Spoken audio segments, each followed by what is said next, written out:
Moikka vaan!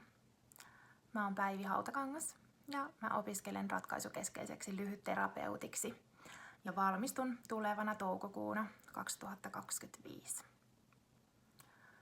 Aiemmalta koulutus- ja työtaustalta mä oon luokanopettaja ja musaope ja lisäksi mä oon opiskellut viime vuosien aikana palauttavien joogamuotojen ohjaajaksi. Mun kipinä terapiatyöhön on lähtenyt mun omasta kokemuksesta psykoterapiassa, jossa mä sain tosi hyviä työkaluja ja oivalluksia oman elämän solmujen avaamiseen. Ja lisäksi sellaista ihan uudenlaista rohkeutta lähtee muuttamaan elämää parempaan suuntaan. Tuo oman terapiamatkan oivallukset sytytti mussa halun oppia lisää ja lähteä opiskelemaan itsekin terapeutiksi, jotta voisi auttaa myös muita ihmisiä vaikeissa elämäntilanteissa uusien oivallusten äärelle.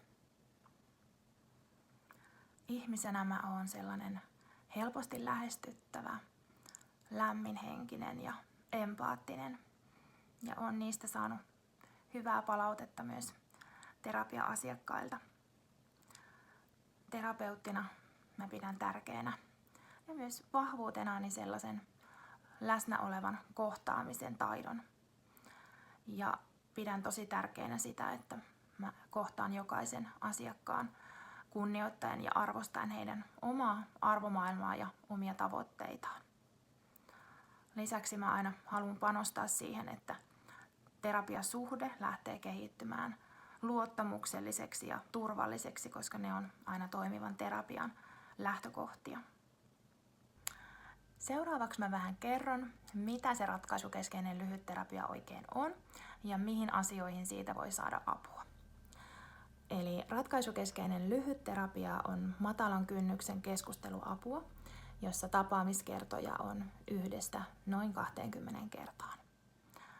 Terapian alussa me luodaan asiakkaan kanssa yhdessä tavoite terapialle, mikä sitten ohjaa sitä meidän terapiaprosessia.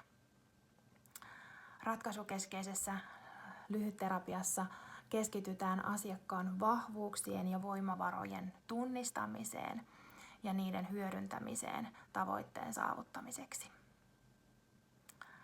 Tässä terapiasuuntauksessa keskitytään ehkä muita suuntauksia enemmän nykyhetkeen ja tulevaan, kuitenkaan menneisyyttä unohtamatta. Ratkaisukeskeisyys ei tarkoita sitä, että terapeutti ratkaisee asiakkaan ongelmia. Terapeutin rooli on ohjata sitä prosessia tiettyjen menetelmien ja työkalujen avulla niin, että asiakas itse oivaltaa ne parhaat ratkaisut omaan ongelmaansa ja elämäntilanteeseensa.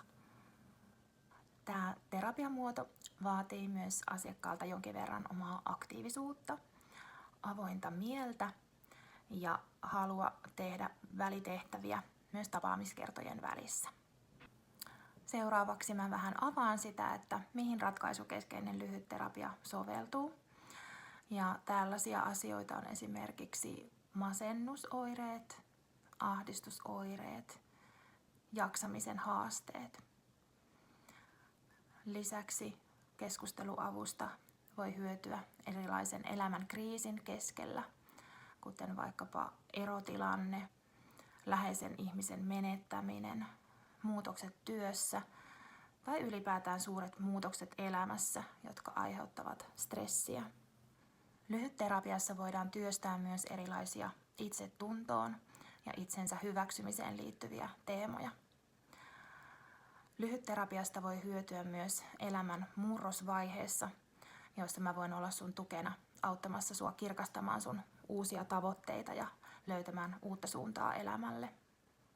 Traumat ovat sellaisia pitkäaikaisia, mielenterveyteen haitallisesti vaikuttavia menneisyyden tapahtumia, joka on ylittänyt ihmisen sietokyvyn.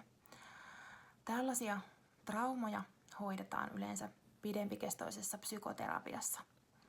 Lyhytterapiassa voidaan kuitenkin tuoda sellaista ensiapua trauman hoitoon. Puhutaan niin sanotusta vakauttamisen vaiheesta. Lisäksi ratkaisukeskeinen lyhytterapia voi olla sellaista niin sanottua mielen ensiapua esimerkiksi sellaisessa tilanteessa, että sä etsit sopivaa psykoterapeuttia tai odotat aikaa sinne tai odotat aikaa vaikka työterveyspsykologille ja on jonoa ja tarve keskustelulle olisi nyt, niin myös sellaisissa tilanteissa muuhun voi olla yhteydessä. Ratkaisukeskeinen lyhytterapia sopii siis tosi monenlaisiin elämän haasteisiin. Ja hyvin usein ihmiset saattaa ajatella, että niiden ongelmien pitää olla isoja ennen kuin voi lähteä keskustelemaan ammattilaisen kanssa. Ja mä haluaisin rohkaista jokaista siihen, että voi tulla juttelemaan niin sanotusti pieneltäkin tuntuvan asian kanssa, koska mitä varhaisemmassa vaiheessa niihin asioihin päästään vaikuttamaan ja puuttumaan, niin sitä helpommin ne asiat myös ratkeavat. Keuruun kaupunki on halunnut lähteä kokeilemaan, miten tällainen matalan kynnyksen keskusteluapu voi lisätä työntekijöiden hyvinvointia. Ja tarjoaa siis tämän palvelun siitä kiinnostuneille. Jos siis kiinnostuit, niin homma toimii näin. Eli ota ensiksi yhteyttä sun lähiesihenkilöön, että haluat ottaa palvelun käyttöön. Ja sen jälkeen ole muuhun yhteydessä sähköpostitse, niin sovitaan ensimmäinen tapaamisaika. Tapaamiset tapahtuvat etäyhteydellä ja saat sähköpostiin linkin, mistä pääset tapaamiseen. Jos koit, että mä voisin auttaa sua jossakin pienessä tai vähän suuremmassakin pulmassa, niin ota rohkeasti yhteyttä. Lämpimästi tervetuloa